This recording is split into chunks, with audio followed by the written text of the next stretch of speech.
Nah, sekarang terakhir ciri-ciri dikendalikan hawa nafsu, ya. Sama contohnya Pak ini, ya sebagai pengantar lah. Ciri-ciri kalau seseorang sudah didominasi dan dikendalikan oleh hawa nafsu. Yang pertama, desakan yang kuat melakukan keburukan tanpa mampu menolak, tanpa mampu mengendalikan. Itu berarti sudah didominasi oleh hawa nafsu. Ya, kalau contoh di dalam Al-Qur'an diantaranya adalah istri pejabat Mesir yang tergoda dengan Nabi Yusuf alaihissalam. Ya. Nah, ayatnya itu disebutkan walaqad hammat bihi fahamma biha, dan sungguh ya Siti Zulaikha sangat berkeinginan. Itu menggunakan kata hamma. Hamma itu ingin yang sudah tidak bisa dikendalikan.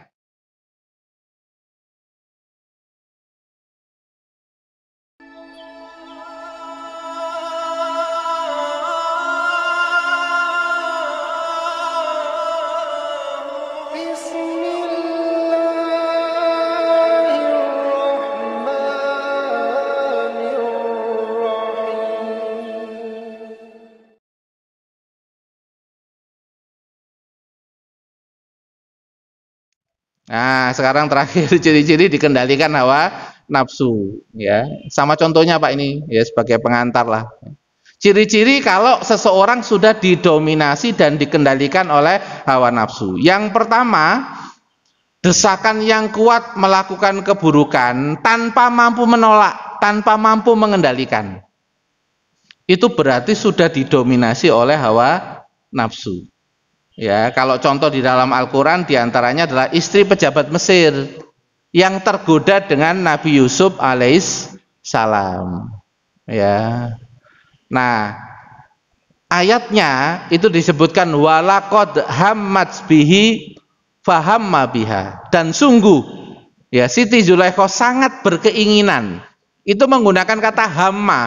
Hamma itu ingin yang sudah tidak bisa dikendalikan. Hamma itu sudah sifatnya ambisi, Pak. Ya, dalam bahasa Arab itu ada urutannya. Ada urutan aroda. Aroda itu sekedar ingin, tapi masih dayanya lemah. Aroda pengin ngono tok.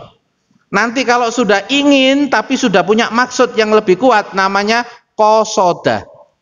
Ya, kosoda yaksudu, bermaksud kalau dalam bahasa Indonesia. Menjadi sudah punya maksud, sudah punya arah. Nah, kalau punya arah tujuan lalu nggak bisa ditahan lagi, itu namanya hamma. Nah, ayatnya menggunakan hamma. Dan sungguh Siti Zulaikha sangat berkeinginan, berambisi terhadap Yusuf. Yusuf pun demikian. Niki berarti nek menurut ayat ini sing ngetek sik sing wedok napa sing lanang, Pak nih? Kok kurang banter, Pak? Gak wani, Pak, ngomong banter. Bu, berarti sing ngetek sik sing wedok napa sing lanang niki? Itu kok rada angel. Ini masalah ego gitu. Ini kan Quran Bu ya. Kalau berdasarkan Quran, ini sing ngetek sing wedok kalau surat ini. Tapi kalau yang ngetek lanang, ono ayat tenang Bu, ono ayat ya. Ayatnya surat Ali Imran ayat 14. Itu sing ngetek sing lanang sik, Pak. Zuyyina linnasi hubbus sahawati minan nisa. Dihiasi manusia itu syahwat kepada perempuan. Nah, itu ono dalile Pak loro-loro nih. Ya Gusti Allah yang ngerti kan gak didamaikan setukaran nih. Ya, kalau sing ngetek sing lanang ya Ali Imran 14, kalau sing ngetek sing wedok ya Yusuf ayat 24. Gitu. Oke, para jamaah sekalian, ini desakan kuat, tidak bisa menolak. Oke, makanya jenengan kalau terdorong melakukan keburukan sampai akhirnya tidak bisa menolak, itu berarti masuk nomor 1. Untuk kasus-kasus zaman Nabi ini adalah masuk ke kasus-kasus kecanduan. Kalau dalam dunia psikologi Pak, ini sudah masuk kecanduan dan sudah berpengaruh pada hormon. Jadi pengaruhnya sudah pada hormon, karena hormonnya juga ikut nggak stabil, dopaminnya, oksitosinnya nggak stabil, sehingga rasanya nggak enak. Kalau nggak begitu tuh nggak enak. Ya, zaman Nabi ada namanya kecanduan minuman keras.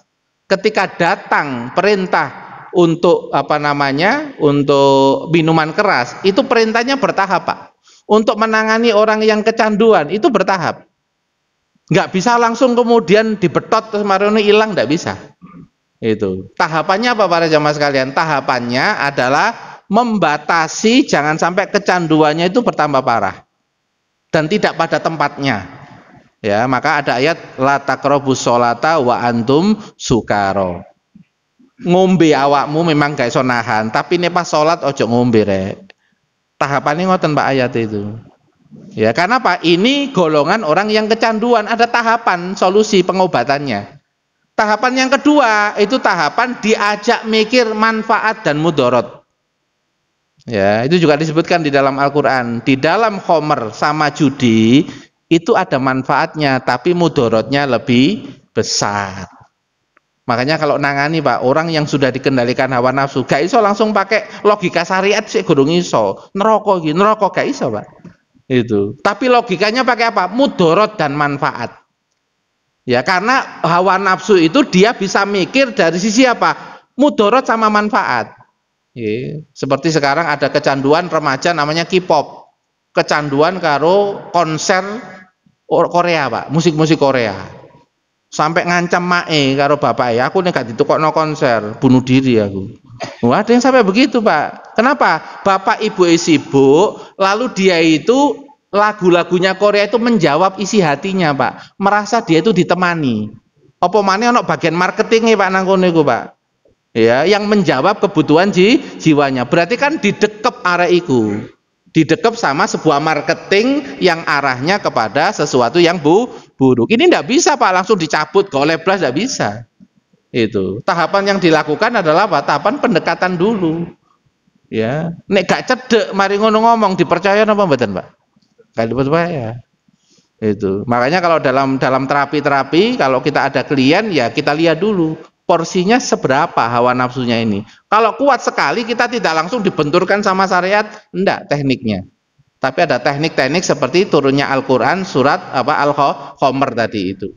Ya, baru nanti kalau sudah siap baru diinjeksi kepada syariat. Tandanya siap gimana Pak? Tandanya dia mulai bertanya. Tandanya dia mulai mendekat. Tandanya dia itu mulai minta pendapat. Itu tandanya dia sudah mulai percaya dengan kita. Itu baru kita secara bertahap injeksi tentang benar itu gimana, yang salah itu gimana. Kalau sebelum itu masih mudorot manfaat, kon duwe masa depan, nembak terusno efek yang ini, gak popo tak awakmu, pelan-pelan Pak.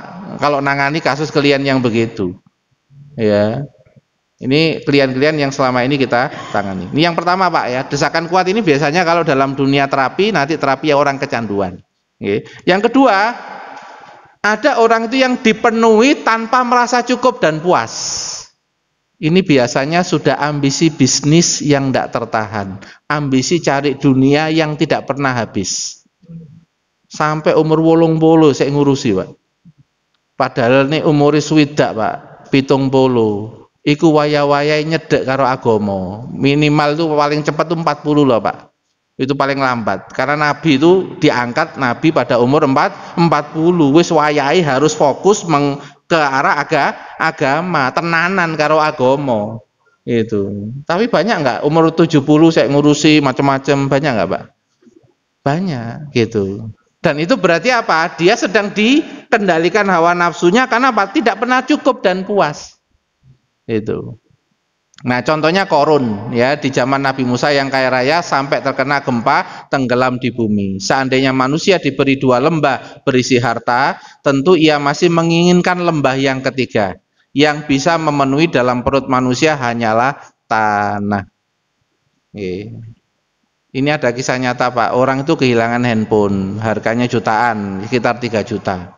Terus ono konco alumni nih, iku sing diganteni sakno, soalnya dia itu ono riwayat masa lalu waktu SMA itu teman sejoli lah Pak gitu, digenti. Nah mari digenti dia ngomong ini, seandainya ya ketemu seandainya HP-nya ketemu oleh 3 juta tapi HP-nya ketemu, itu hawa nafsu napa mboten? Nah nggih pun. Lah itu masuk kategori yang kedua berarti. Diganteni saya kurang. Jadi nomor 2 ini nanti musuhnya susah bersyukur. Nomor 2 ini, wa malam yaskur qalil lam yaskur kasir. Orang itu dengan sedikit tidak bisa mensyukuri, biasanya nanti dikasih banyak itu saya ono kurangi. Gitu. Padahal orang itu kalau diuji kekurangan sebenarnya mau dites syukurnya muncul apa enggak? Ya. Jadi Ujian syukur itu bukan diuji dengan kelebihan sebenarnya. Ujian paling ekstrim orang bersyukur itu ketika diuji dengan kekurangan. Kok saya iso alhamdulillah ala kulli hal. Nih Pak, level tertinggi nih Pak. Orang yang bisa seperti ini nanti di surga disebut dengan sebutan alhamadun. Orang-orang yang dipuji oleh Allah Subhanahu wa taala. Karena hidupnya itu alhamdulillah terus, musibah ya alhamdulillah. Ya, pokoknya alhamdulillah kabeh. Gak ono sing kemudian innalillah gak ono. Karena dia tahu musibah ikut dari Allah, zat yang maha baik. Berarti aku dijamoni karo Gusti Allah. Ngerti saat ini aku perlu dijamoni, ini gak dijamoni iso melip aku hatiku iki. Iso sombong muncul dijamoni sih. Itu. Nah, itu kalau paham Pak nggih, sadar gitu. Yang kedua, dipenuhi tanpa merasa cukup dan puas. Yang ketiga, daya rusak yang tak terkendali. Ini kasusnya siapa? Qabil dan Habil. Qabil ini kan punya adik kandung, wajahnya gak sepiro ayu Pak. Yang Qabil ini yang cantik ya. Qabil ini punya adik yang cantik. Yang Habil ini punya adik yang biasa, gak sepiro ayu. Nah, syariat pada zaman Nabi Adam kalau nikah itu disilang. Ya, disilang. Jadi adiknya Qabil sing ayu itu nikah sama Habil, sedangkan adiknya Habil nikah sama Qabil. Protes Pak Qabil, aku oleh sing elek. Gak terima Pak. Dia punya ambisi nikah dengan adiknya sendiri yang cantik gitu. Akhirnya apa yang terjadi? Nah, ini Pak yang terjadi. Ya, maka hawa nafsu Qabil menjadikannya menganggap mudah membunuh saudaranya. Padahal Gusti Allah itu sudah maha bijaksana loh Pak. Ketika Qabil itu protes, ikut dikasih perlombaan. Ayo siapa yang mau berkorban gitu. Yang berkorban kambing itu Habil. Yang berkorban tanaman itu Qabil. Nah, yang diterima oleh Allah yang mana? Yang kambing. Ya, kambingnya diterima set, hilang Pak kambingnya Pak, diterima sama Allah Subhanahu wa taala. Kambing itu baru diturunkan nanti ketika zamannya Nabi Ismail dan Nabi Ibrahim. Jadi yang disembelih itu sebenarnya ada riwayatnya Pak ceritanya, bukan kambing meduduk muncul ya. Itu kambing yang dulu pada masa Habil yang dikorbankan oleh Habil. Para jamaah sekalian, artinya apa? Artinya bahwa kalau kita lihat Qabil sampai membunuh itu gara-gara apa? Dia punya ambisi yang kuat dan ambisi ini elek. Ketika nggak terpenuhi, banyak nggak Pak? Orang punya ambisi pada sesuatu, menghalalkan segala cara, membunuh lawan bisnisnya, memfitnah lawan bisnisnya, akhirnya lawan bisnisnya itu akhirnya rusak nggak karuan. Banyak nggak terjadi? Nah, itu berarti yang ketiga. Ya, punya daya rusak yang tinggi gitu. Yang keempat, cuma 5 Pak ya, menentang akal syariat ya, akal sehat dan syariat. Menentang akal sehat dan syariat. Ini kasusnya siapa? Kasusnya homoseks Nabi Lut. Jadi lanang kok nikah sama lanang itu secara rasio itu loh Pak, gak ketemu. Gitu Pak nggih? Nggak ketemu, nggak masuk akal. Wedok kok seneng wedok itu gak masuk akal. Apa maneh bertentangan dengan syariat. Kita lihat ya ayatnya Pak, cara bertahap. Mengapa kalian mengerjakan perbuatan fahisah itu yang belum pernah dikerjakan oleh seorang pun di dunia ini sebelum kalian? Sesungguhnya kalian mendatangi lelaki untuk melepaskan nafsu kalian kepada mereka, bukan kepada wanita. Ini dalam surat Al-A'raf ya. Berikutnya, kemudian Nabi Lut berkata kepada kaumnya. Jadi Nabi Lut itu sudah mengupayakan, ngene ae lho, anak-anakku sing wedok iki nikah ono wis, nikah ono. Ojo seneng padha lanange. Berarti Nabi Nabi Lut ini berarti ngasih terapi apa enggak? Ngasih, ditawarkan putrinya untuk bisa dinikahi. Nah, ini ayatnya Pak. Inilah putri-putriku, kawinlah mereka jika kalian hendak berbuat secara halal. Lu ditawari. Tapi apa jawabannya? Mereka menjawab, sesungguhnya engkau telah mengetahui bahwa kami tidak mempunyai keinginan terhadap putri-putrimu, dan sesungguhnya engkau tentu mengetahui apa yang sebenarnya kami kehendaki. Berarti wis duwe ambisi Pak, wis sudah punya keinginan yang sudah menguat itu. Nah sekarang ya termasuk LGBT yang sekarang berkembang, apalagi membuat marketing. Nah ini berarti sudah melawan akal sehat dan syariat. Itu. Terakhir yang kelima para jamaah sekalian, tidak mampu memilih yang prioritas. Itu tandanya berarti dikendalikan oleh hawa nafsu. Pek senenge dewe, pek menangi dewe, pek enake dewe. Banyak nggak gini nih? Karena tidak melihat mana yang prioritas. Contoh, rajin ibadah sunnah tapi meninggalkan yang wajib.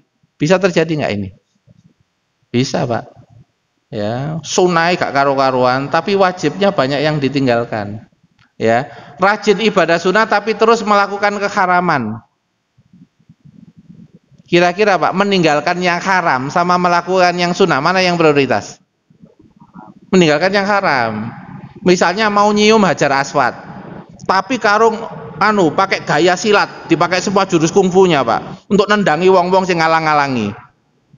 Nyakiti orang di waktu umroh sama haji, dosa besar apa enggak? Dosa.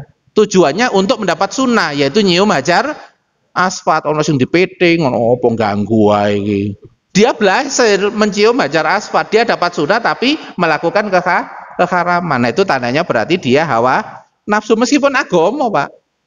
Itu. Ketokane melakukan agama tapi agama yang didorong oleh hawa nafsu. Nah, ini maksudnya, ya. Yang ketiga, bingung prioritas ke suami atau orang tua. Ya. Nah, orang tuanya itu bilang begini kepada anak perempuannya, Pak. Anak perempuannya dibilang begini, awakmu gak berbakti karo aku kan ibumu sing ngelahirkanmu.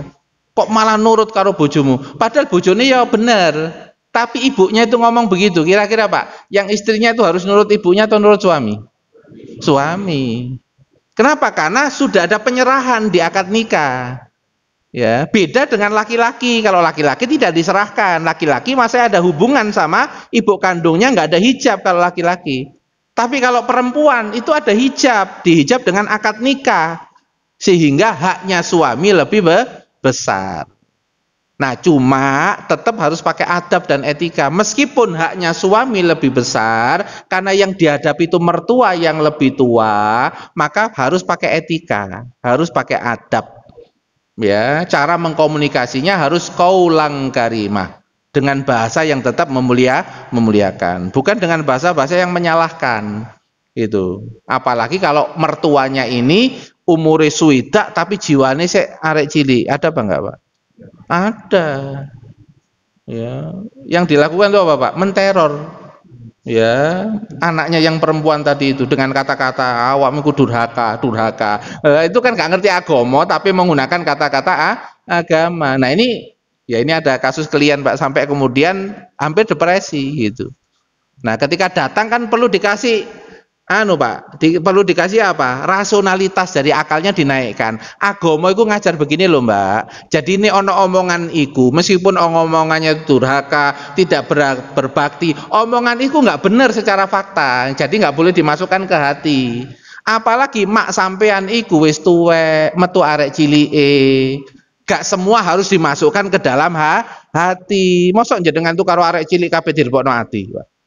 Arek 5 tahun misalnya ngomong sembarangan, oh tak gintes kok engko. Kita gintes itu malah dosa, wong dia belum punya dosa. Nggih Pak nggih?